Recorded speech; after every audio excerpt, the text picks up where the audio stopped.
Ngoten. Ini saya saat itu merasa tersentak. Ketika saya giliran naik, saya katakan, Beb, alafu Beb, Anda koreksi ente. Itu antum bilang tadi bahwa keturunan Nabi pasti masuk surga walaupun maksiat seperti apapun. Qala ta'ala, a'udzu billahi minasyaitonir rajim. Bismillahirrahmanirrahim. Ya ayuhan nas, inna khalaqnakum min dzakari wa untha wa ja'alnakum syu'uban wa qabaila lita'arafu.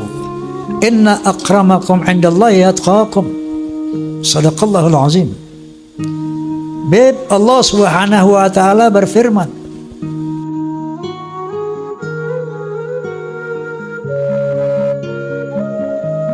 Bismillahirrahmanirrahim.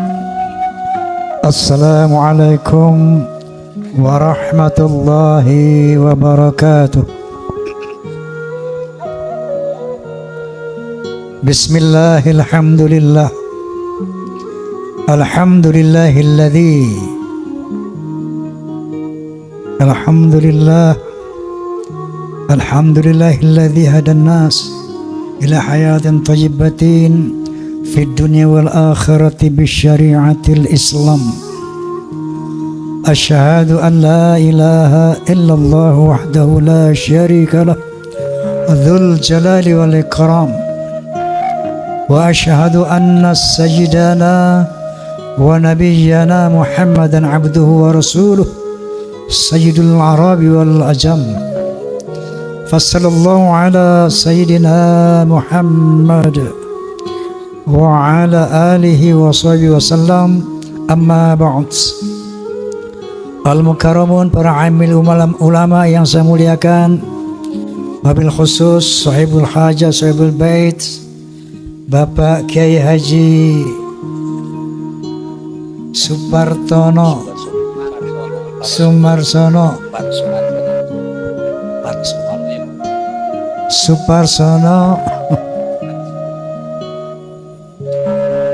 Waluyo.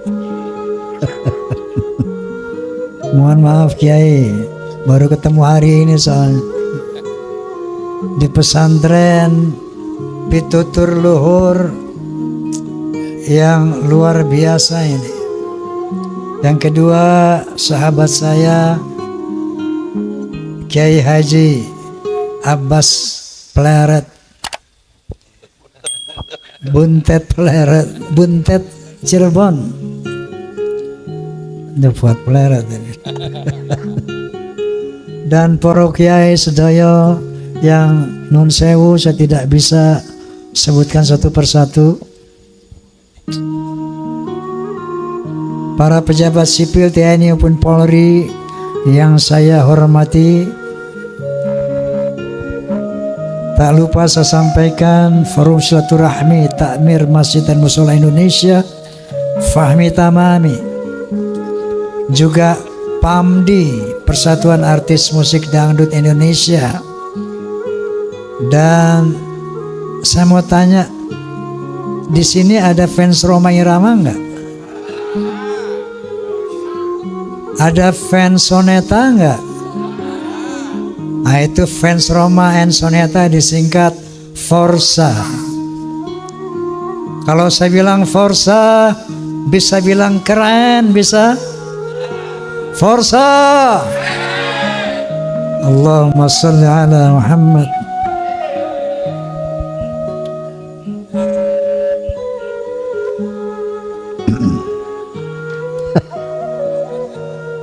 Hati saya gembira, bahagia luar biasa ketika pertama kali mendengar sambutan dari Kiai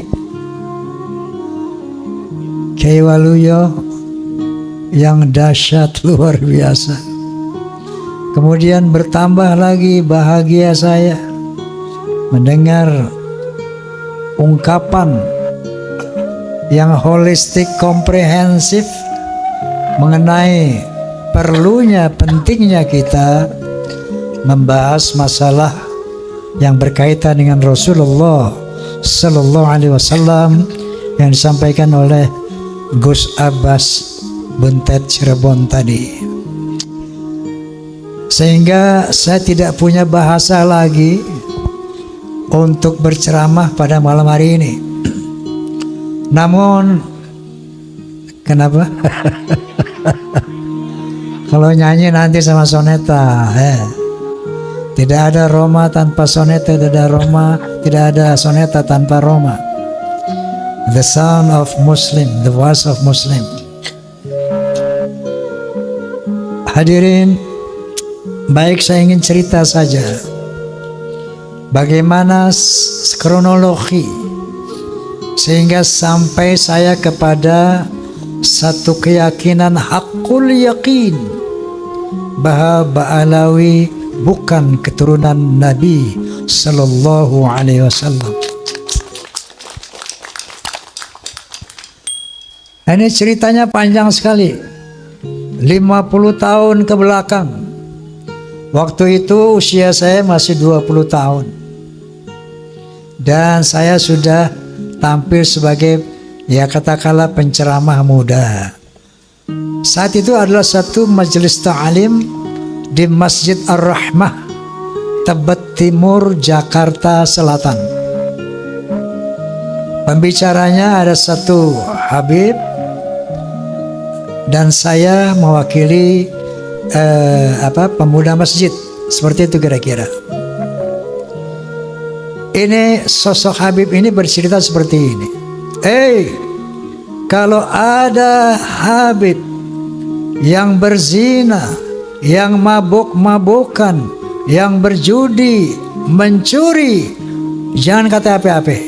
Nah, ini Habib orang Betawi memang. Kalau bahasa Jawa jangan kata apa-apa, ojo muni apa-apa ngono. Menengai. Kenapa? Mereka adalah cucu Rasulullah. Mereka itu ahli surga. Rasulullah sallallahu alaihi wasallam pemegang kunci surga. Tentunya setelah beliau masuk, pasti yang diutamakan adalah keluarganya, keturunannya. Maka ketika ada Habib yang melakukan kemaksiatan tadi, jangan kata apa-apa, menengai, ojo ngomong apa-apa. Ngoten. Ini saya saat itu merasa tersentak. Ketika saya giliran naik, saya katakan, Beb, Beb, Anda koreksi ente. Itu antum bilang tadi bahwa keturunan Nabi pasti masuk surga walaupun maksiat seperti apapun. Qala ta'ala, a'udzu billahi minasyaitonir rajim. Bismillahirrahmanirrahim. Ya ayuhan nas, inna khalaqnakum min dzakari wa untha wa ja'alnakum syu'uban wa qabaila lita'arafu. Inna akramakum 'indallahi atqakum. Shadaqallahul azim. Beb, Allah Subhanahu wa taala berfirman, wahai manusia, aku telah menciptakan kalian dari seorang laki-laki dan perempuan. Dari sana aku jadikan kamu berbangsa-bangsa. Dari bangsa-bangsa itu aku jadikan kamu bersuku-suku. Seperti contohnya Indonesia. Bangsa Indonesia sukunya ada kurang lebih 700 apa piro? Pinten? Ada Sunda, ada Jawa, Aceh, Padang, Batak, dan banyak lagi yang lainnya. Gana bangge? Lita'arafu, saling mengenallah. Lita'arafu, saling menghormatilah. Inna akramakum 'indallah atqakum. Sesungguhnya ketinggian derajatmu di sisi Allah adalah takwamu. bukan dari mana bangsamu, bukan dari siapa keturunanmu. Nabi SAW menyambut firman ini dengan menyatakan, la fadla li Arabiyyin ala ajamin illa bitaqwa. Tidak ada kelebihan bangsa Arab dari yang bukan Arab kecuali takwa. Lalu saya katakan lagi, Beb, bukankah Rasulullah sallallahu alaihi wasallam bersabda, al jannatu lil muttaqina walau kana 'abdan habasyian wan naru lil 'asina walau kana sayyidan quraisyan hasyimian. Surga itu untuk orang-orang yang bertakwa, walaupun dia budak dari bangsa Habsyi. Contohnya Bilal bin Rabah, budak dari bangsa Habsyi, tapi Rasulullah menjamin bahwa Bilal bin Rabah adalah insya Allah menjadi ahli surga. Sementara orang neraka adalah tempat orang maksiat, walaupun dia dari Sayyid Quraisy Bani Hashim. Ini yang saya utarakan saat itu. Bahkan Rasulullah SAW bersabda, "Lau anna Fatimah binti Muhammadin saraqat laqatta'tu yadaha." Seandainya Fatimah binti Muhammad mencuri, aku sendiri akan memotong tangannya. Artinya, Beb, saya katakan, tidak ada privilege, tidak ada keutamaan untuk turunan Nabi sekalipun. Rasulullah pernah mengadakan halaqah dengan para sahabat. Beliau bercerita, aku rindu kepada sambil meneteskan air mata. Aku rindu dengan saudara-saudaraku. Aku rindu dengan saudara-saudaraku. Para beruntung, lebih beruntung, lebih beruntung, orang beruntung, lebih beruntung, lebih beruntung orang yang tidak pernah bertemu aku, enggak pernah melihat aku, tapi dia beriman kepadaku. Mereka itulah saudara-saudaraku. Allahumma sholli ala Muhammad. Kalau kita ini 1500 tahun kurang lebih enggak pernah jumpa Nabi, enggak pernah melihat Nabi, tapi kita beriman kepada Nabi, itulah saudara-saudara Nabi. Makanya ketika Rasulullah di akhir hayatnya, dia tidak memanggil keturunannya ya dzurriyyati, yang dipanggil dia ummati, ya ummati. Islam dinul khalis. Islam adalah agama yang lurus. Rasulullah SAW adalah tokoh yang demokratis, bukan tokoh yang nepotis, bukan tokoh yang pokoknya nanti semua keturunanku, keluargaku harus masuk surga apapun kesalahannya. Lah, inilah al-Islam. Itulah sosok kepribadian Rasulullah Sallallahu Alaihi Wasallam.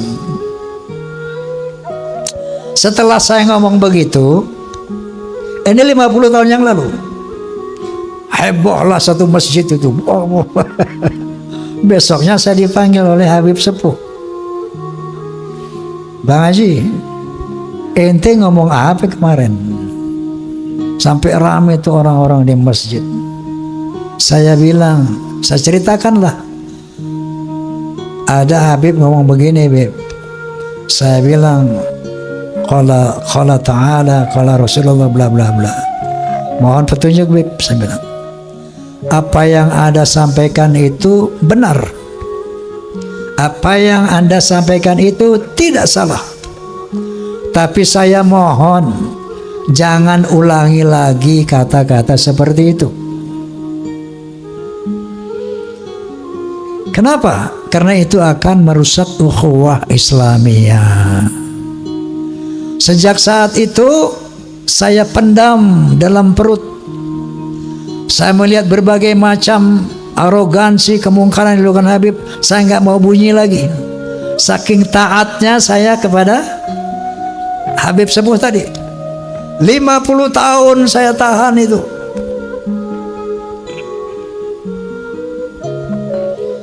Sampai akhirnya muncul doktrin-doktrin yang tidak bisa diterima akal sehat dan sangat merusak akidah, saya pikir.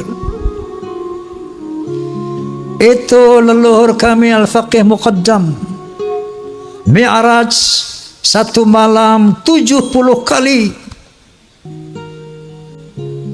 Astaghfirullahalazim. Rasulullah sallallahu alaihi wasallam hanya diizinkan Allah Mi'raj ke Sidratul Muntaha seumur hidup 1 kali. Ketika ada orang mengatakan bahwa moyang kami bisa Mi'raj 1 malam 70 kali, ini telah merendahkan Rasulullah, telah menghina Rasulullah sallallahu alaihi wasallam. Ada lagi berita-berita khurafat. Leluhur kami kalau tidak malu sama Allah dapat memadamkan api neraka cuma dengan kelingking. Inna lillahi wa inna ilaihi raji'un. Kalau tadi menghina Nabi, sekarang menghina Allah subhanahu wa ta'ala. Banyak cerita-cerita khurafat yang lainnya. Ada seorang tukang kacang namanya Sulaiman. Ini tukang kacang sangat cinta sama habaib. Kalau habaib minta kacangnya dikasih semuanya. Saking cintanya sama habaib. Man minta kacang dikasih semua, man minta kacang dikasih semua. Satu saat si Maman mati.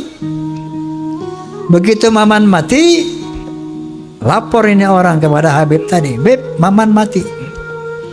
Ini Maman ahli maksiat, ibadahnya berantakan.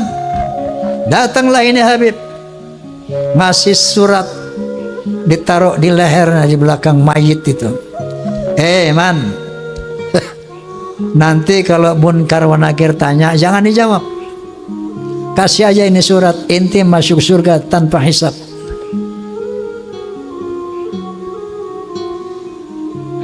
Banyak lagi cerita seperti itu. Leluhur mereka semuanya wali, bisa nurunkin emas dari langit. Yaman itu negeri paling miskin di Timur Tengah. Bagaimana kita percaya dia bisa nurunin emas dari langit? Masya Allah, ini goyang apa?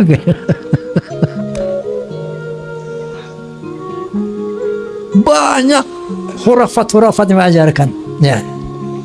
Nah, ini membuat satu faktor menguatnya saya, keraguan saya tentang apa iya cucu Nabi ini kayak begini. Muncullah baru tesis Kiai Haji Imaduddin Utsman Al-Bantani. Muncul apa beliau? Gus Abbas Cirebon Buntet. Saya enggak mengerti ilmu nasab, tapi saya tidak bodoh-bodoh amat untuk meneliti apa yang diuraikan oleh Kiai Haji Imaduddin Utsman. Beliau bercerita di antaranya bahwa yang namanya Ahmad bin Isa, keturunan Rasulullah sallallahu alaihi wasallam, sejak abad ke-4, ke-5, ke-6, ke-7, ke-8 sampai 9 awal itu tercatat di dalam manuskrip kuno. Hanya punya anak 3, yaitu Muhammad, Ali, dan Hasan. Muhammad, Ali, dan Hussein. Selama 550 tahun itu sejarah menulis itu. Tiba-tiba di abad ke-9 akhir muncul Ubaidillah sebagai anak Ahmad bin Isa yang keempat. nggak usah pinter-pinter amat untuk meneliti, untuk menerima hal ini. Cukup punya akal yang waras, cukup punya akal yang sehat, kita bisa melihat, oh kalau begitu Ubaidillah ini cantolan, cangkokan. Kiai Imaduddin tentu saja sebagai seorang kiai, mujtahid, bahkan bisa menjelaskan secara ilmiah bahwa kepalsuan Ubaidillah ini. Dari sini mulai keraguan saya yang selama 50 tahun itu bertambah menjadi yakin. Tapi baru ilmu yakin doang nih. Saya undanglah Kiai Imaduddin di podcast saya. Kemudian dalam rangka, karena saya saat itu sebagai penengah ingin mencari siapa sih yang benar ini, apakah Ba'alawi, apakah Kiai Imad. Maka saya undanglah dari Rabithah Alawiyah sebagai penyeimbang. Saya undang Ustaz Taufik Segaf, tidak hadir. Bahkan saya undang juga Rizik Syihab, tidak hadir. Saya undang juga dari Pekalongan Bapak Lutfi bin Yahya, tidak hadir. Sementara melalui media sosial itu semakin gencar, orang mengkritisi beliau, ulama-ulama semakin banyak, semakin bermunculan. Lalu saya undang Profesor Menahem Ali, seorang ahli filologi, ahli sejarah peradaban manusia. Dalam podcast saya beliau menjelaskan bahwa yang namanya Hadramaut, kota Hadramaut itu asalnya dari nama orang yang bernama Hazarmavet. Dia orang dari Kaukasus yang kemudian menjadi Hadramaut. Jadi menurut penelitian secara filologi, orang Yaman ini bukan orang Arab, tapi orang Kaukasus. Berarti mustahil sebagai keturunan Nabi Sallallahu Alaihi Wasallam menurut Profesor Menahem Ali. Kemudian saya undang lagi Dr. Sugeng Sugiharto dari BRIN. Beliau ahli ahli DNA itu, ahli genetika. Bercerita panjang lebar secara ilmiah, maka bertemulah istilah haplogrup J1 dan haplogrup G. Mereka menjelaskan, beliau menjelaskan panjang lebar bla bla bla bla bla, bahwa subhanallah, subhanallah, subhanallah, ternyata Allah telah mempersiapkan segala sesuatunya, termasuk menjaga kesucian keturunan para nabi. Ternyata DNA-nya itu sudah ditanamkan di dalam setiap manusia. Secara ilmu genetika, haplogrup Nabi SAW adalah J1. Haplogrupnya Ba'alawi, menurut kalau Anda klik di internet familytreedna.com, familytreedna.com, klik saja, tang, akan keluar nanti ada 180 orang Ba'alawi, sebagian dari Indonesia, itu dari Yaman, sebagian kecil dari Indonesia, itu haplogrupnya adalah G, Yahudi Askenazi.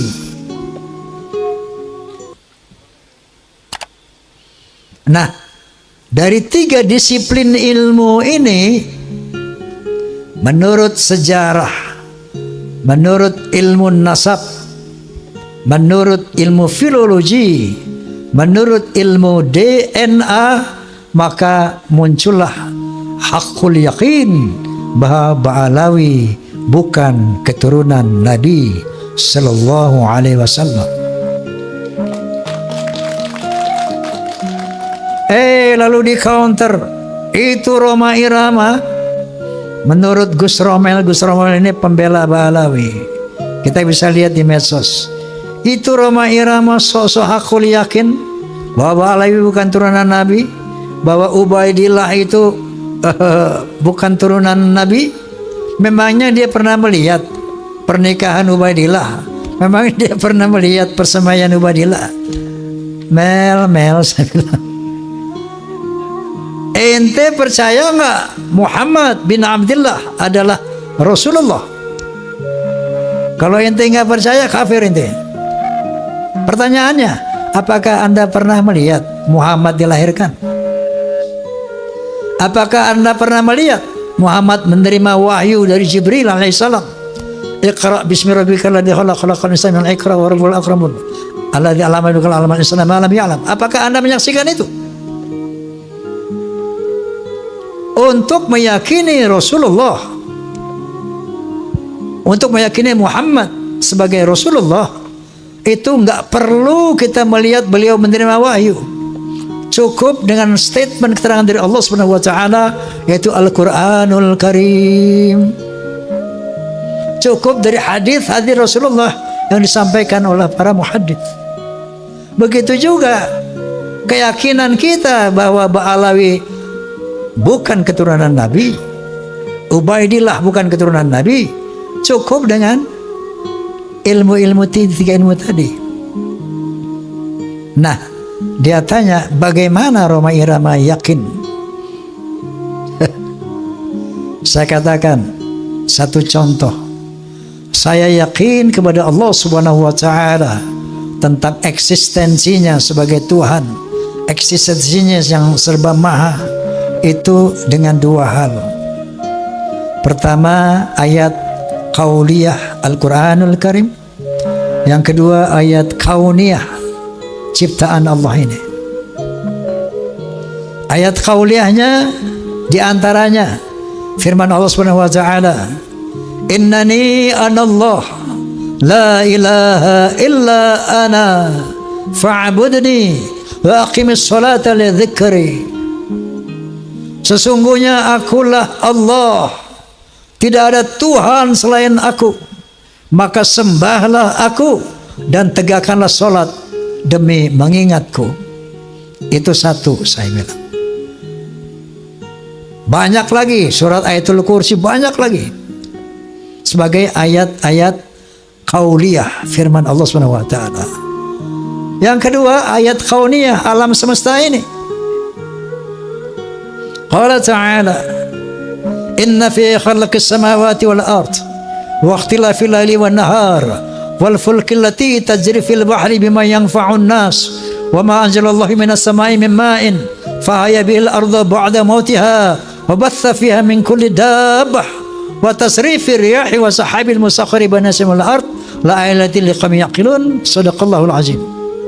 Sesungguhnya pada penciptaan langit dan bumi, pada pergantian siang dan malam yang begitu teratur, bisanya kapal-kapal berlayar di lautan dengan membawa hal-hal yang bermanfaat buat manusia, turunnya air dari langit, air hujan, dengan air itu dihidupkan bumi yang mati, ditebarkannya berbagai macam binatang melata di muka bumi, terjadinya pergeseran awan dan angin di antara langit dan bumi. Itu bukti tentang keberadaan Allah bagi orang-orang yang berakal.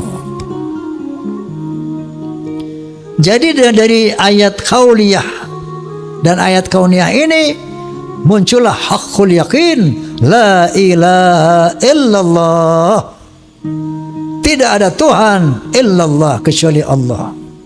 Begitu juga ketika saya meyakini Ba'alawi bukan turunan Nabi, ayat qauliyahnya adalah dari tesis Kiai Imaduddin Utsman kemudian dari filologi, dan ayat kauniyahnya DNA.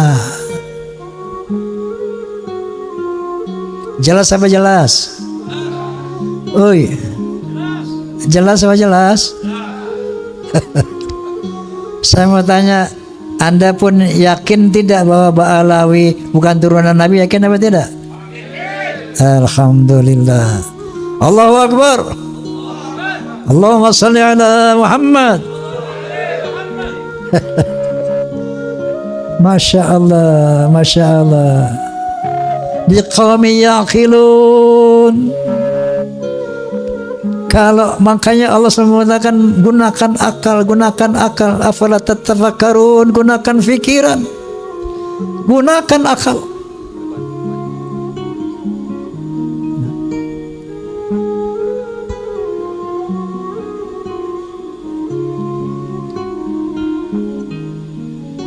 Nah, jadi tambahan lagi keyakinan saya itu dengan berbagai macam arogansi dan khurafat-khurafat yang tadi saya utarakan. Lengkap sudah hakul yakin saya. Nah, kemudian saya ingin berbagi pengalaman. Tempo hari saya dakwah di daerah Jambi, Sumatera Selatan, Tablighul Akbar. Itu kiai-kiai banyak mengatakan, Bang Haji, kami di belakang Bang Haji. Saya pengen sih dia di depan saya, ya, bukan di belakang ya.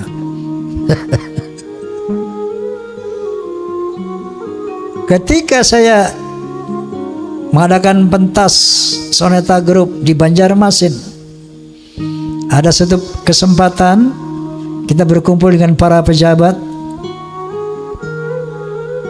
Salah satu pejabat daerah mengatakan, Bang Haji, saya yakin bahwa sebagian besar rakyat Indonesia sama dengan Bang Haji.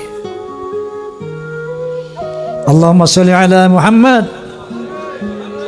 Allahu Akbar. Kenapa?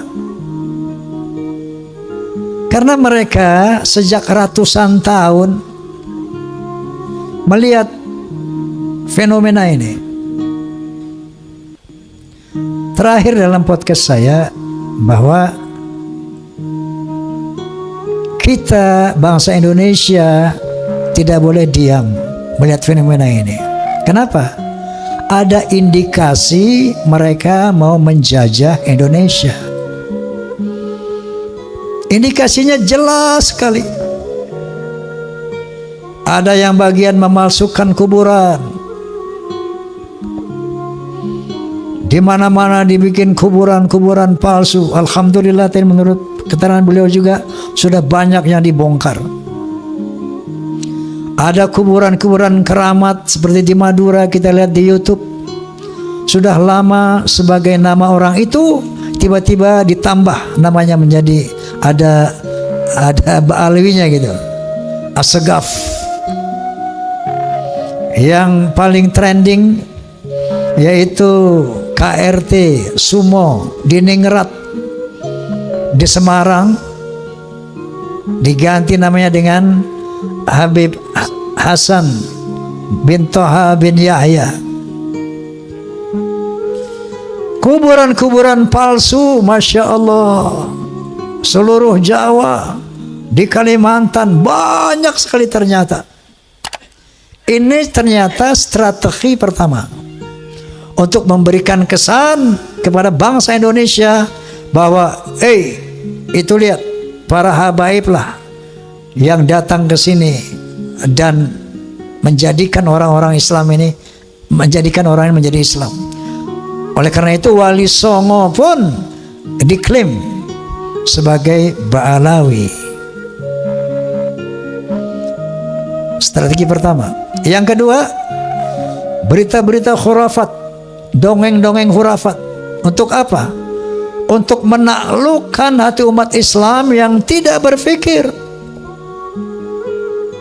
Ini yang namanya Ba'alawi, leluhurnya luar biasa, bisa hijrah Mi'raj 70 kali, bisa memadamkan api neraka yang nggak pakai akal. Itu sesuatu yang luar biasa dan dahsyat. Mereka pun menjadi takluk, tunduk, siap diperintah apapun. Tujuannya itu. Dan yang lainnya, ada yang membuat provokasi-provokasi. Saya bersama rakyat, kita dengan rakyat. Jangan coba-coba ganggu rakyat, seakan-akan berpihak kepada rakyat.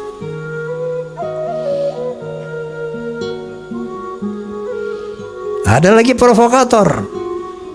Asah golokmu, asah pedangmu, asah celuritmu.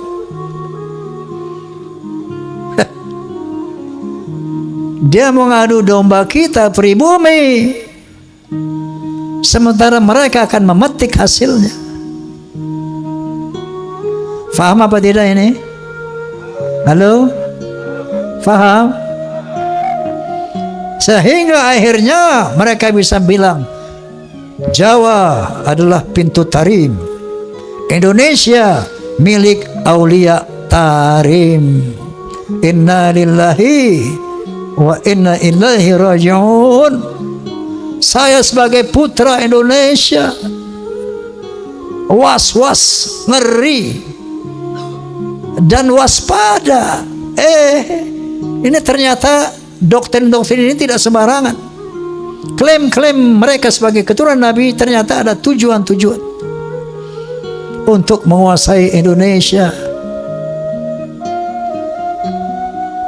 Ibu Pertiwi menangis ratusan tahun karena dijajah oleh Belanda, dijajah oleh Jepang.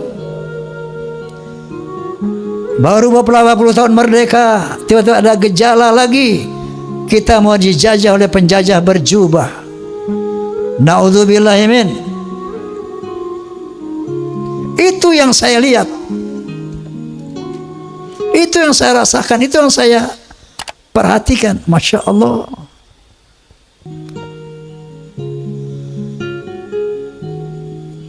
Saya tidak punya kepentingan. Dan sering saya katakan, apapun yang saya ucapkan ini bukan berdasarkan kebencian. Naudzubillah. Bukan berdasarkan saya punya kepentingan. Dasarnya qulil haqqa walau kana murra.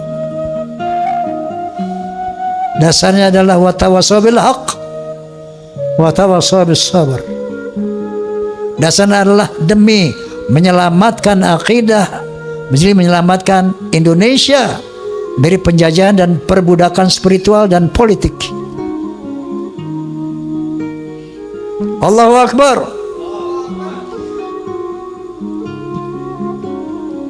Nah, jadi padahal yang namanya Ustadz Rizik Syihab, Ustadz Masya Allah, itu mereka semua sahabat-sahabat saya sejak muda itu. Sampai saya di podcast sama beliau bersama saya menangis. Ya Allah, saya sedih banget ini. Saya harus mengatakan yang hak sementara mereka adalah sahabat-sahabat saya.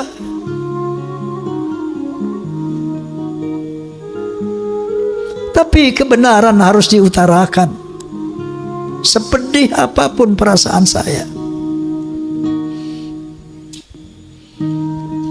Lalu saya katakan goalnya, satu, mari selamatkan akidah umat. Kedua, jaga Indonesia dari skenario yang terang benderang di media sosial.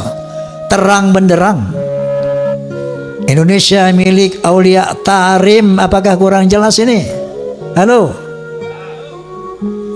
Apakah kurang jelas tujuan mereka?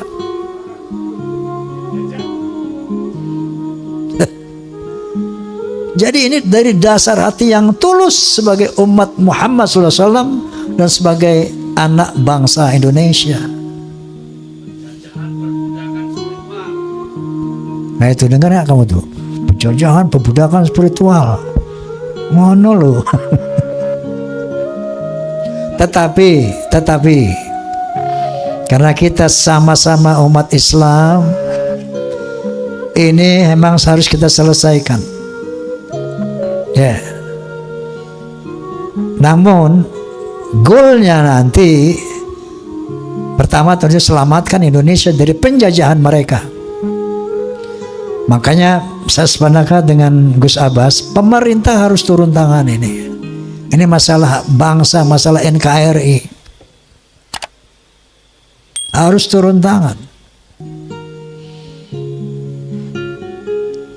Kalau enggak, saya khawatir ini bisa perang saudara. Bukan antara Ba'alawi dan umat, bukan. Antara kita sama kita. Ba'alawi nonton. Betul enggak?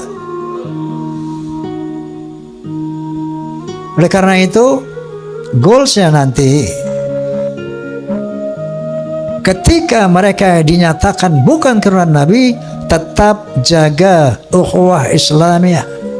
Wa'tasimu bihablillahi jami'an wa la tafarraqu. Tapi dalam kesetaraan. Bukan dia sebagai tuan, kita sebagai budak. No. Rakat ukhuwah Islamiyah dalam kesetaraan. Kita muliakan siapa yang berilmu. Yarfa'illahu alladhina amanu minkum walladhina utul ilma darajat. Kita muliakan siapapun yang berilmu, tadi golongan mereka dari manapun. Dan kita muliakan orang-orang yang bertakwa. Tidak ada kemuliaan atas nasab, sebagaimana firman Allah Subhanahu wa taala, sebagaimana dinyatakan oleh Rasulullah sallallahu alaihi wasallam. Ini harus kita perbaiki sistem sosial antara Ba'alawi dan pribumi. Kalau mau sama-sama merekat ukhuwah Islamiyah dalam kesetaraan. Jangan kami putra bangsa menjadi budak-budak kalian secara spiritual ataupun secara politik. Last but not least, Rasulullah SAW punya spesifikasi dibandingkan dari 124.000 nabi yang diturunkan Allah. Ada 313 Rasul.